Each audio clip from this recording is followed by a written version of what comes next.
It was supposed to be impossible, a war between empires so vast it would swallow the world, a war no one truly believed would ever happen. And yet in the summer of 1914, it did. Within weeks, millions were marching to their deaths. Kings and kaisers pointed fingers. But the spark, the trigger, came from a single moment.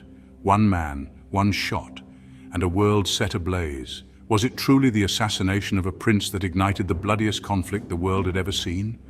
Or was something darker building beneath the surface for years?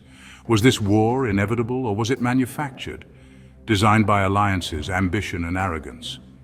Tonight we peel back the myths, we unravel the conspiracies, and we travel back to the exact moment history shifted forever. This is what started World War I, and the truth is far more terrifying than a single gunshot. Before the first bullet was fired in Sarajevo, before the trenches scarred the land and the skies blackened with smoke, the world was already a powder keg. The early 20th century was not a time of peace, it was a time of pressure. Pressure built by empires expanding, alliances tightening like nooses, and militaries swelling in size, waiting for the call. 4 great empires ruled the continent.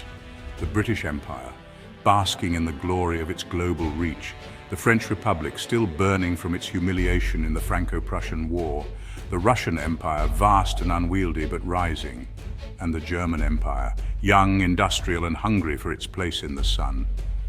Then there was the Austro-Hungarian Empire, a relic of a different age, desperate to hold itself together while nationalism tore it apart from within.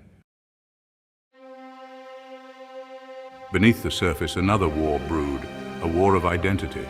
In the Balkans, small nations struggled for independence. One of them, Serbia, was backed by Russia. Another, Austria-Hungary, was backed by Germany. And in that volatile region, a single wrong move could ignite something unstoppable, but there was more.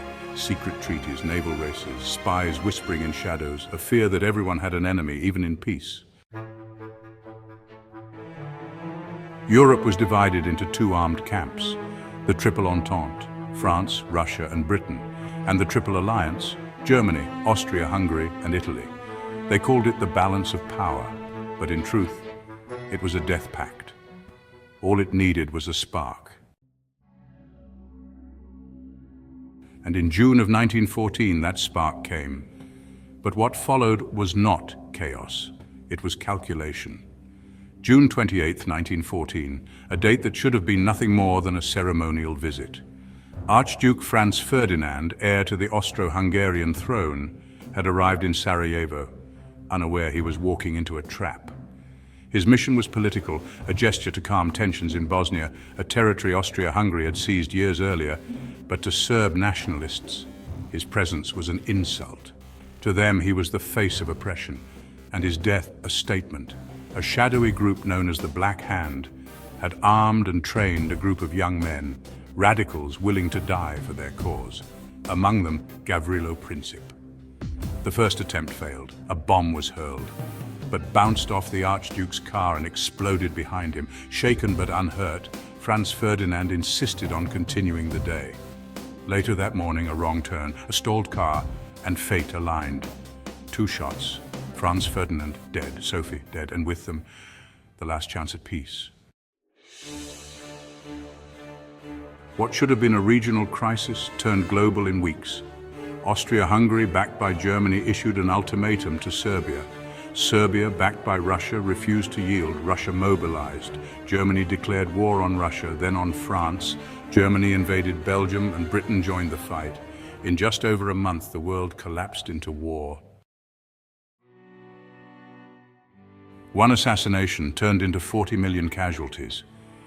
A global catastrophe ignited by a single spark, but fueled by decades of rivalry, pride, and paranoia. But the war that began in 1914 would not end when the last soldier fell. Its consequences would echo through the next century, setting the stage for an even darker chapter.